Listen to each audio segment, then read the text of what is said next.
subscribe now and press the bell icon. Never miss an update. Hello, in this video we will discuss another poem from your course, that is A Nocturnal Upon St. Lucy's Day, being the shortest day. This video will give you a brief introduction to the poem, line by line explanation, and then we will also discuss the metaphysical elements in the poem. A Nocturnal Upon St. Lucy's Day, being the shortest day, is a metaphysical poem written by John Donne. The poem was published in 1627 and was perhaps written in 1617 after the death of his wife, ABBACCCDD. Nocturnal refers to the events that happened during the night. The poem reveals Donne's feelings on the night of St. Lucy's Day.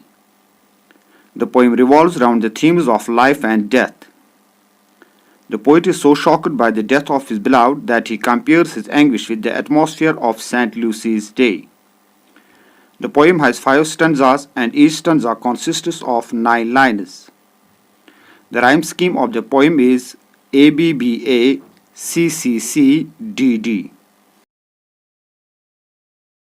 It is the year's midnight, and it is the day's, Lucy's, who scarce 7 hours herself unmasks. The sun is spent, and now his flasks send forth light cubes, no constant rays. The world's whole sap is sunk. Lucy here refers to St. Lucy's Day, the shortest day of the year, occurred on December 13 according to Old Julian calendar, traditionally known as the winter solstice. But here it may refer to light or may metaphorically represent the poet's wife, ABBACCCDD. Spent means exhausted or very tired. Flasks means stores. Cubes means fireworks or something that remains for short time. Sap is the liquid in a plant that carries food to all its spots. The poem starts with the theme of death. Since midnight is the end of the day, but the poet begins the poem with year's midnight, which means the end or the death of the year. The shortest day will be followed by the longest night of the year. St. Lucy removes her mask and shows her face hardly for 7 hours. The sun is exhausted and the stars send forth cubes, but not constant rays. The whole world has lost its energy and enthusiasm. The poet means to say that the light of love is shadowed with the grief of loss. The imageries like year's midnight, sun is spent, whole sap is sunk, describe the departure of his beloved which have caused death to the world. The general bomb the hydroptic earth had drunk, whither, as to bed is feed, life is shrunk, dead and entered, yet all these seem to laugh, compared with me, who am the epitaph. The word bomb means healing lotion. Hydroptic means containing excessive water or liquid. Epitaph means words written on gravestone. The earth, which is said to be a general bomb to the nature, is now thirsty. It has drunk the energy and has withered nature to the root of the bed. All nature appears to be shrunk and dead. However, in comparison with the poet who is miserable on account of the death of his mistress, the objects of nature appear to be cheerful and joyful. He is like the epitaph of the tomb of nature. His conscience sums up the general decay of nature. Study me then, you who shall lovers be, at the next world, that's at the next spring, for I am every dead thing, in whom love wrought the alchemy. The word wrought means cause something to happen. Alchemy means the process of changing metals into gold. The poet then tells the future lovers to study or observe his present conscience and compare it with their conscience in the next spring, when life will infuse again in the objects of nature. Presently, the poet is dead, and in him love has wrought a new change. For his art did express a quintessence even from nothingness, from dull privations and lean emptiness. He ruined me, and I am rebegot of absence, darkness, death, things which are not. Quintessence means important features of something. Privations means hardships or lack of basic things.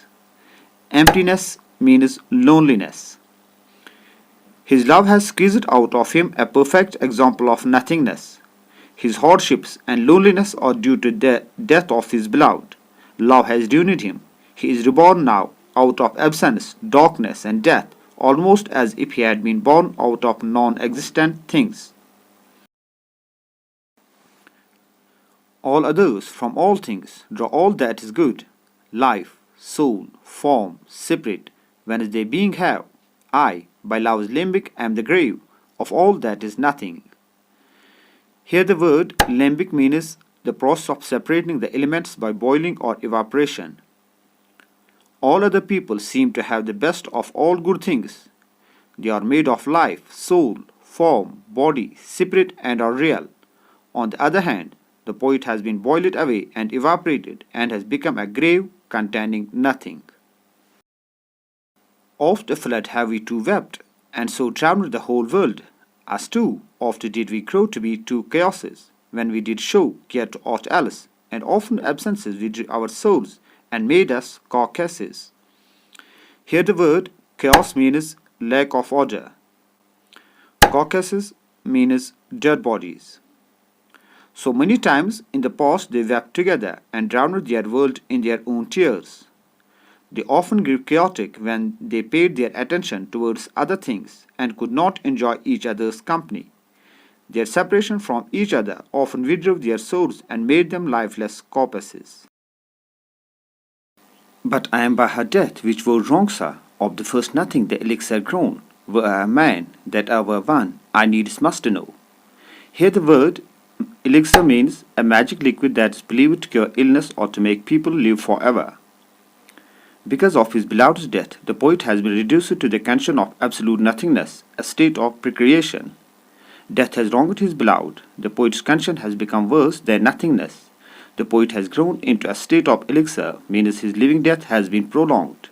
The poet is not a man, for if he were a man, he would know that he was one. I should prefer, if I were any beast, some ends, some means, ye plants, ye stones detest, and love all such properties invest. If I an ordinary nothing were, as shadow, and light and body must be here. The word detest means to hate something or somebody. The poet then prefers to be a beast, for they have means and ends. So the poet is worse than a beast.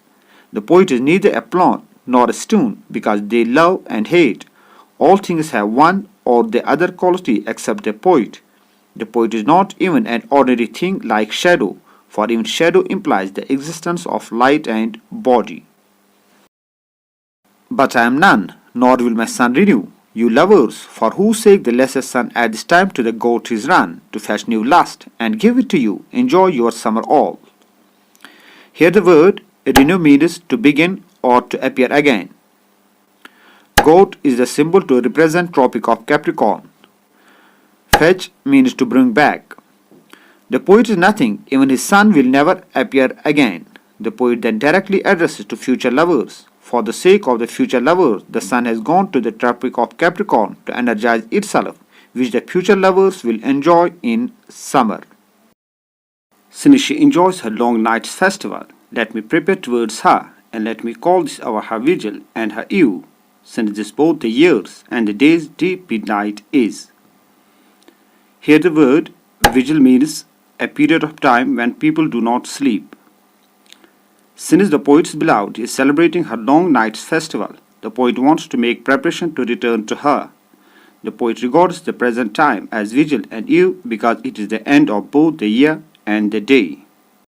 Let's now discuss a Nocturnal Upon St. Day as a metaphysical poem. It is a metaphysical poem because the poem deals with the subjects of life and death. The theme of the death starts from the first line of the poem when the poet says, "It is the year's midnight." Then the poet continuously talks about the death of his beloved and its effects upon the bereaved lover. The frequent use of hyperboles in stanza 3, like "After flood have we too wept, drowned the whole world," also makes it a metaphysical poem. The poet's imagery is also unique. It is aimed at the reconciliation of opposites, life and death, winter and spring, first nothing and ordinary nothing. Conceits are also evident in the poem, where the general bomb refers to sap which infused life into the plants. The other conceits in the poem are quintessence, elixir, alembic, etc. The sun is spent may metaphorically mean that his beloved is dead. The poem is complex and difficult. It is philosophical and intellectual in nature. It has many references to medieval medicine, alchemy, and philosophy.